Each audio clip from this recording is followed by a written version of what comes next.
सर्वप्रथम सगळ्यांना श्री स्वामी समर्थ. आजच्या नवीन व्हिडिओमध्ये सगळ्यांचं अगदी मनापासून स्वागत करते. आणि या 4 मोहरात्रींपैकी एक रात्र म्हणजे जन्माष्टमीची रात्र जवळ आली बरं का. पण हे व्रत कधी करावे? संभ्रम निर्माण झालेला आहे. अष्टमी तिथी 15ला पण सुरू होती आणि 16ला पण. मग आता काय करायचं? हे व्रत केल्याने केवढं पुण्य प्राप्त होणार आणि नाही केलं तर काय पाप लागणार? या सगळ्या प्रश्नांची उत्तरं आजच्या व्हिडिओमध्ये असणार आहेत.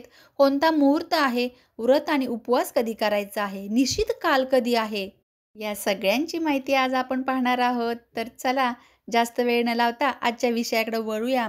कारण जन्माष्टमीला उपाय करण्याला जितकं महत्त्व आहे, त्यापेक्षा अधिक महत्त्व फक्त व्रत आणि उपवास करण्याला आहे. याचं कारण माहीत आहे का? तर चला कारण जाणून घेऊया. कारण 4 महारात्रींमधली एक रात्र ही कृष्ण जन्माष्टमीची रात्र. या रात्रीला मोहरात्री असे देखील म्हणतात. जागरण करण्याने अद्भुत लाभ होतात आजच्या दिवशी. मग नुसतं जागरण करायचं म्हणजे मोबाईल घेऊन बसायचं का? तर बिलकुल नाही आहे.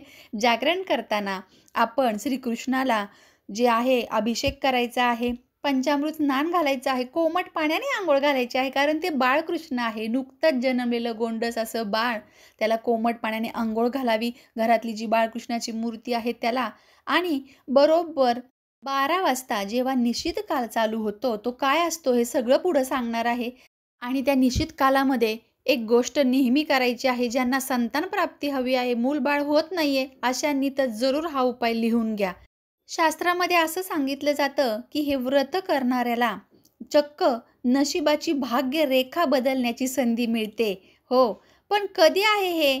कधी मुहूर्त आहे? कधी उपवास करायचा आहे? कारण अष्टमी तिथी ही 15 ऑगस्टला रात्री 11:49 सुरू होत आहे आणि दुसऱ्या दिवशी म्हणजे 16 ऑगस्टला रात्री 9:34 म्हणजे 9:30ला संपत आहे. तर मग आता असा प्रश्न आहे, अष्टमी तिथी कधी मिळत आहे? तर सकाळी जेव्हा सूर्य पाहतो ती तिथी, तेव्हा आपण उपवास धरायचा आहे. म्हणजे 16 तारखेला कृष्ण जन्माष्टमीचा उपवास करायचा आहे. आणि मग या उपवासाबद्दल शास्त्र काय सांगते ते बघूया. सप्तमी, विदा अष्टमी कधीही व्रत करू नये असं शास्त्र सांगतं. म्हणजेच काय? तर सप्तमी आणि अष्टमी जेव्हा एकत्र येते तेव्हा उपवास करू नये. तो उपवास केला आहे त्याचं फळ प्राप्त होत नाही. पण मात्र अष्टमी आणि नवमी जेव्हा एकत्र येते तेव्हा जन्माष्टमीच्या उपवासाचे संपूर्ण फळ मिळते. एवढेच नाही तर लक्ष देऊन ऐका. भविष्य पुराणानुसार 20 करोड एकादशीचे पुण्य केवळ एका जन्माष्टमीच्या उपवासाने आणि जागरणाने प्राप्त होते. म्हणजे काय? एकंदरीत उपवास व्रत तर करायचाच आहे, पण रात्री थोडंफार नेहमीपेक्षा जरा जास्त जागरण करून भजन, कीर्तन, नामस्मरण जर अर्पण केलं तर संपूर्ण फल प्राप्त होते. 20 करोड एकादशीचे पुण्य तर मिळतंच, पण याशिवाय आपण जे आत्तापर्यंत पाप केलेलं होतं, 100 जन्मांच्या पापांचे नाश देखील या आजच्या मोहरात्रीला होतं. म्हणजेच त्वरित पाप नष्ट होऊन पुण्यफल प्राप्त मिळते. जन्माष्टमीचा उपवास साधासुद्धा कुणीही धरू नका. कारण हा उपवास एकदम पुण्यफलदायी आहे. आत्तापर्यंत कोणतीही एकादश करायला जमली नाहीये. तर आज जन्माष्टमीचा उपवास न चुकता धरावा. कारण 20 करोड एकादशी सोबतच 100 जन्मांच्या पापांतून मुक्तता मिळणार आहे. मग याशिवाय आणखीन काय पाहिजे मोक्ष प्राप्त होण्याला? पण हा उपवास करताना एकादशी सारखाच करायचा आहे. एकादशी सारखाच असतो. आजच्या दिवशी तांदूळ म्हणजे भात चुकूनही खायचा नाही. आजच्या दिवशी दिवसभर जितका जमेल तितका एक मंत्र म्हणायचा आहे. पॉवरफुल मंत्र सांगते. मंत्र लिहून घ्या. ओम क्लीम कृष्णाय नमः किंवा फक्त क्लीम कृष्णाय नमः, क्लीम कृष्णाय नमः या मंत्राचा जास्तीत जास्त जप आज करायचा आहे. हा जो क्लीम आहे ना, हा बीज मंत्र आहे. आकर्षणाचा मंत्र आहे हे लक्षात घ्या. तुम्हाला सुख, धन आणि शक्तीने भरून टाकेल पूर्ण हा मंत्र. एवढा पॉवरफुल मंत्र आहे. आणि सगळ्यात मुख्य म्हणजे हीच रात्र जी मोहरात्री आहे, हाच दिवशी हा मंत्र अगदी त्वरित सिद्ध होतो. जेव्हा तुम्ही या मंत्राचा जाप करता तेव्हा हा मंत्र सिद्ध होतो आणि संपूर्ण आकर्षण प्राप्त करून देतो. म्हणजे काय? तर धनधान्य, पैसा अडका, सक्सेस, यश, करिअरमध्ये किंवा आपल्या कंपनीमध्ये असणारे जे बॉस आहेत, साहेब लोकं आहेत, त्यांच्यापासून आपल्याला आकर्षण म्हणजे काय? तर आपलं कर्तृत्व त्यांच्यासमोर उठून दिसायला लागतं आणि आपल्याला लाभ होऊ लागतात. तर लक्षात घ्या, हा मंत्र प्रत्येकाने म्हणायचा आहे घरामध्ये. आजचा पॉवरफुल उपाय आहे हा. जन्माष्टमीची जी रात्र आहे, तिचं पारण देखील म्हणजे उत्तर पूजा आपण जशी करतो त्या प्रकारे करून उपवास सोडायचा असतो. मग हा उपवास कधी सोडू शकतो? तर शास्त्राप्रमाणे सांगते सगळ्यात पहिल्यांदा ते ऐकून घ्या, की अष्टमी तिथी जेव्हा संपते तेव्हा आपण उपवास सोडू शकतो. कारण कधी-कधी रोहिणी नक्षत्र चालू असतं. कारण रोहिणी नक्षत्रामध्ये श्रीकृष्णाचा जन्म झालेला आहे.